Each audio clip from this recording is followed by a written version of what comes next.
katanungan. Pwede ko muna ba matanong ko anong pangalan mo? Bakit ang at ko? Ako nga pa pala si Selena Pumarta. Age 10 kaya. Naranasan mo na bang magkaroon ng boyfriend? Para sa'yo, ano ang paikapagrelasyon mo? Pag mamahal ng dalawang tao at kumibigay ng tiwala sa isa't isa. Bakit may mga tao maikipagrelasyon ng maaga? Siguro tingin ko hindi sila mabuhay ng walang love life. Bakit may tao pinaglalaruan lang ang love? Diba? Tingin ko kasi trip-trip lang nila. Pero pag ako naman yung nasa posisyon nila na paglalaroan na yung feelings ko. Ayawan ko na agad sila. Okay, thank you, salamat.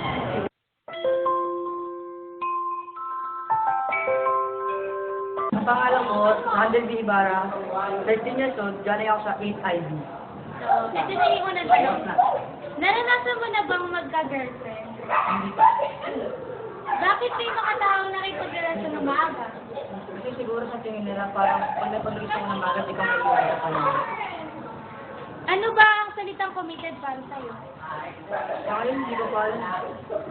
Bakit may mga taong pinaglalaroan ng love? Siguro para sa tingin nila, ang love yata para sa kanila, parang ano lang. Parang, sabihan nila, parang kanina, pag napasok ka, iluluwa mo. Siguro kaya nila pinalaro kasi, parang ang love, para sa kanila, parang laro na lang. Bakit sa panahon ngayon ay maraming kabataan ang sumasabak sa relasyon? Dahil kasi siguro, kaya nagpagrelasyon sila ng maaga. Kasi parang sumasabayan sa panahon ngayon. Pag may pagrelasyon kang parang in ka, parang nakikisabay ka sa panahon na pag hindi ka na pagrelasyon, parang old ka. Sige, thank you ah!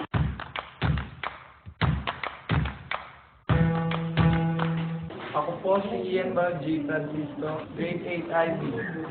So, ito lang ang sisimula na yung tanong ko. Naranasan mo na bang magka-girlfriend? Yes naman. Hindi pa ba sapat ang pagmamahal ng magulang, pamilya at kaibigan mo? Sapat na. Talaga? Yes. Yung sa akin. May naitutulong bang mabuti sa iyo ang maagang pakikipagrelasyon? Wala. Anong naidulot sa iyo nito? Nagiging parang hindi nakakagawa lagi ng assignment sa project. Payag ba ang magulang niyo sa relasyon ninyo? Hindi pa kanila alam eh. Bakit?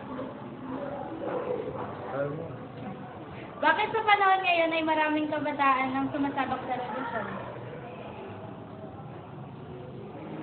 dahil nagagaya sila sa mga matatanda na nagkaroon kagad ng maagang pagrelasyon. Thank you, yun lang.